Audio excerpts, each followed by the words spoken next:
Right, I haven't done a video for a while, so here goes. What's happening, guys? Welcome back to the Adam Donegan YouTube channel. It's been a while.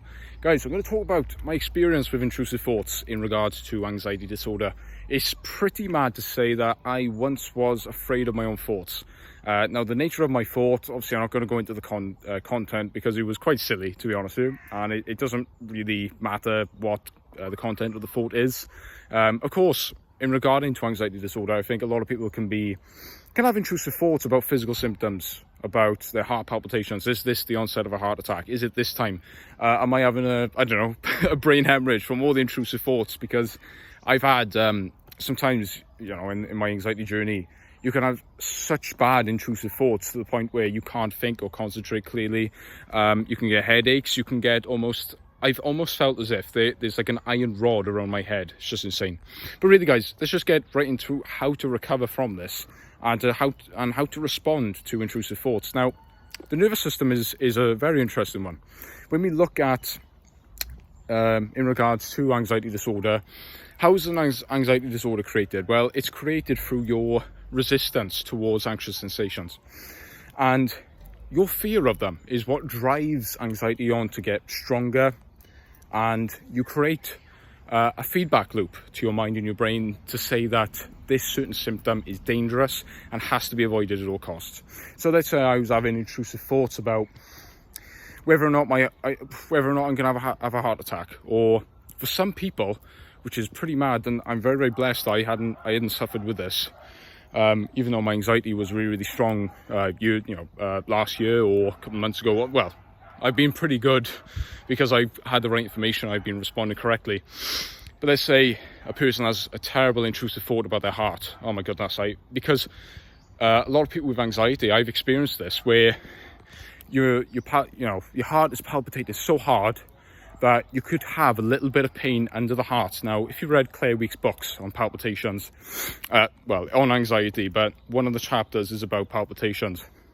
She talked about a pain under the heart, and I had that for a time, and I trusted the information. I knew there wasn't anything physically wrong with me. Of course, I do recommend you go out and get checked by your doctor, just in case. I've done that loads of times, and I think I've gone through the point where I know there's nothing physically wrong with me. This is just anxiety. So first off, get that ruled out. That's what they always say in anxiety disorder and anxiety recovery, is to get checked out by your doctor. These are just nerves. These are just anxiety. And so if a person is having intrusive thoughts about their heart, that is absolutely terrifying to think that, if their heart beats even louder, they may think, if they're convinced they're having a heart attack, they think they're going to die. And then all of a sudden, the panic attack may last for an hour or something like that. I mean, it's just absolutely awful. Maybe 20 minutes. I don't know. It doesn't really matter how long it is. But when the heart obviously, settles down, then you realize, this was just an episode of anxiety. I wasn't actually going to die. I wasn't actually going to have a heart attack. But in regards to intrusive thoughts about that, the real key is not to get rid of the anxiety. Just hear me out. We are not here to try and get rid of it. We are here to try and get rid of our fear of it.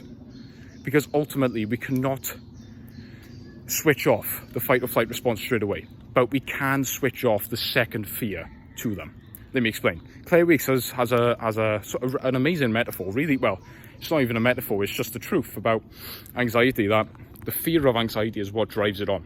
And so if you've got a fear of fear, it's like pouring gasoline onto a fire.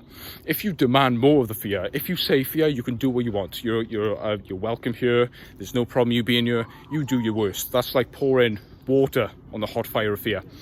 That's just the most fantastic thing. And Byron McDonough talks about that as well in Day Anxiety, when he says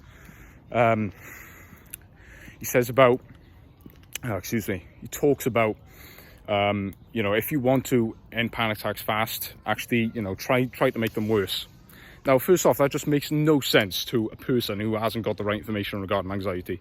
But when you do have the right information regarding anxiety, then it starts to make sense that anxiety is a stress response, because your nervous system, your sensitized nervous system, sees something as a threat. Okay, we've established that. The second step is to strip your fear away from the physical and the psychological sensations. And then you can allow it, because you will not be able to allow it. That's what I was doing before, guys. I was just going into full courage mode, burning myself out, and then I'd end up back in the in the same place. But ultimately, it doesn't matter what symptom you have. This video was on about intrusive thoughts, but I've segued a bit. But the response remains the same: to accept, utter and total surrender and acceptance of the symptoms, even of the most distressing, even of the most persistent. Because ultimately, if you're okay with them being in your presence, even for, I don't know, a couple of days, even a couple of weeks, they will die off eventually. Because you are proving to your nervous system and your brain that this is not something that's important. We are looking for unimportance in anxiety disorder, but towards our physical sensations. We are looking for unimportance. This is not important. I'm going to go on with my day. I'm going to go to my job. I'm going to do what needs to be done. If I haven't got a job, I'm just going to, well, just go outside for a walk. I'm just going to engage in life in whatever I can, and then life will come together. Stop fearing these. I'm just talking to myself, guys, really. Stop fearing these harmless feelings and these emotions, even when they feel the most distressing and harmful. When they feel harmful, but they're not harmful. So, guys, really, the way to key freedom, the response is still the same towards psychological, towards physical. I really like the term "let it burn" from, if you go onto Facebook or YouTube, type in "vacate fear." He's fantastic. He has a really, really good metaphor for anxiety when he says, let it burn. Let it burn. Let it do its worst. Let it do what it wants. If your brain wants to think an intrusive thought, let it. Let it do what it wants. If your body automatically has palpitations, let it do it. Why are you trying to stop a bodily reaction? Because when you stop it, it gets worse. And then when you, Baron McDonough as a brilliant metaphor, when relaxing into uncomfortable sensations, getting comfortable in your anxious discomfort, it's almost like wearing a tight, uncomfortable coat. But when you stop struggling with the tension, you calm down, and then it goes away on its own. So really, guys, don't fix your anxiety and then go back to living. No, you fix your anxiety when it's the other way around. When you go back to living, then your anxiety fixes itself. This was the biggest bluff in mankind, and it's held me captive for years, but you know the truth now. I know the truth. You just have to apply the information and just go back to living. See you guys next time.